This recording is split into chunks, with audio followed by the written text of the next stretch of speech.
ሰላም ክቡራትና ክቡራን ጠበቃ ጌታሁን ያልክበት ነኝ። እንግዲህ በዛሬው ዕለት ስለ ስራ ስንብት ትንሽ እንድናወራ ወደ እናንተ መጥቻለሁ። በብዛትም ትኩረታችን የሚሆነው ህጋዊ የስራ ስንብት ጉዳይ ላይ ይሆናል ማለት ነው። እንግዲህ ስለ ስራ ስንብት ስናወራ ያው ህጋዊና ህገወጥ የሆነ የስራ ስንብት ሁኔታዎች ይኖራሉ። ይሄ እንግዲህ የሚወስነው በኢትዮጵያ ማለትም በሀገራችን በአሰሪና ሰራተኛ ጉዳይን ለመደንገግ በወጣው በአዋጅ ቁጥር 1156 ህዝባዊ 2011 መሰረት ይሆናል ማለት ነው። እንግዲህ ይሄ የአዋጅ ቁጥር 1156 2011ን በተመለከተ ገዢ የሚሆነውና የሚያስተዳድረው በኢትዮጵያ ውስጥ ከመንግስት ሰራተኞች ወይም ደግሞ በፐብሊክ ሰርቪስ ተብሎ ከሚጠራው ሰራተኛው ክፍል ውጭ ያሉትን በሀገሪቱ ውስጥ የሚገኙ ማንኛውም አይነት የአሰሪና ሰራተኛ ግንኙነትን የሚወስን አዋጅ ነው ማለት ነው። እንግዲህ የመንግስት ሰራተኞችን ወይም ደግሞ የፐብሊክ ሰርቪስ ሰራተኞችን በተመለከተ በራሱ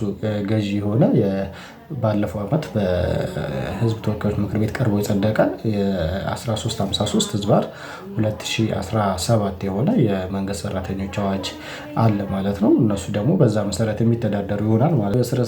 ስለ ህጋዊ ስራ ስንብት ስናወራ ይሄ የህጋዊ ስራ ስንብትን አስመልክቶ በአሰሪና ሰራተኛ አዋጅ ቁጥር 1156 2011 አንቀጽ 28 እና 29 ላይ ህጋዊ የስራ ስንብት ምክንያቱን፣ አካሄዱን እንዲሁም ደግሞ በምን መልኩ ይካሄዳል የሚለውን ጉዳይ በዝርዝር በአዋጁ ላይ ተቀምጦ እናገኘዋለን ማለት ነው። እንግዲህ እነዚህ የስራ ስንብቶች በምን ምክንያት ሊደረጉ ይችላሉ የሚለውን ከአዋጁ ስንመለከት ማለት ነው። በአንደኛ መጀመሪያ ይሄ የሰራተኛው የችሎታ ማጣት የስራ ችሎታ ማጣት ጉዳይ፣ የስልጠና ጉዳይ በስልጠናዎች አለመሳተፍ ወይም ደግሞ ስልጠና ተሳትፎም ደግሞ ለውጥ አለማምጣት በሰለጠነው መሰረት ለውጥ አለማምጣትን፣ የጤንነት ጉዳይም ለስራ ብቁ የማያደርግ የጤንነት ጉዳይ የጤና መታወክ ሲያጋጥመው፣ ሌላው በድርጅቱ የስራ ቦታ ወይም ደግሞ ሰራተኛው የስራ ቦታ ሲዛወሩ ማለት ነው። ወይ ድርጅቱ የስራ ቦታውን ሲቀይር የነበረበትን አድራሻ ማለት ነው ሲቀይር፣ ወይም ደግሞ ሰራተኛው ከአንድ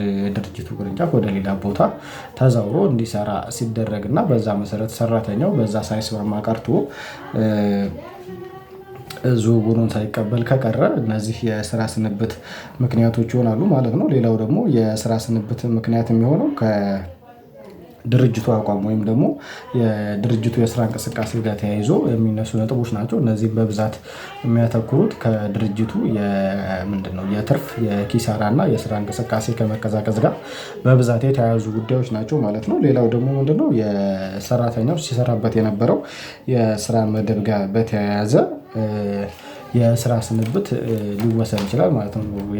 ለምሳሌ የሚሰራበት የነበረው የስራ መደብ ቢሰረዝ ቢታጠፍ እነዚህ ምክንያቶች ለስራ ስንብት ምክንያት ይሆናሉ። ነገር ግን እነዚህን እያንዳንዱ ጉዳዮች ላይ ውሳኔ በሚተላለፍበት ጊዜ ሁሉም ጉዳይ በተገቢው ማስረጃ ተጣርቶ በተገቢው ሁኔታ ህግን በተከተለ መልኩ ታይቶ ሊወሰን ይገባል እንጂ እንደዚሁ በዘፈቀደ ውሳኔ የሚሰጥባቸው ጉዳዮች አይደሉም ማለት ነው።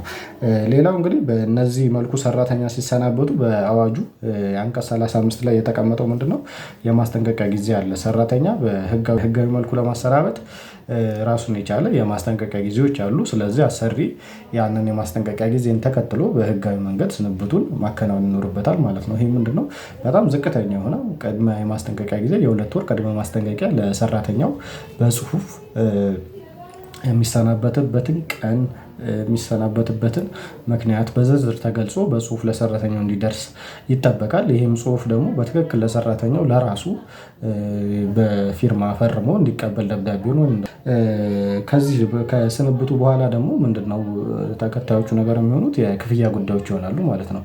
ህጋዊ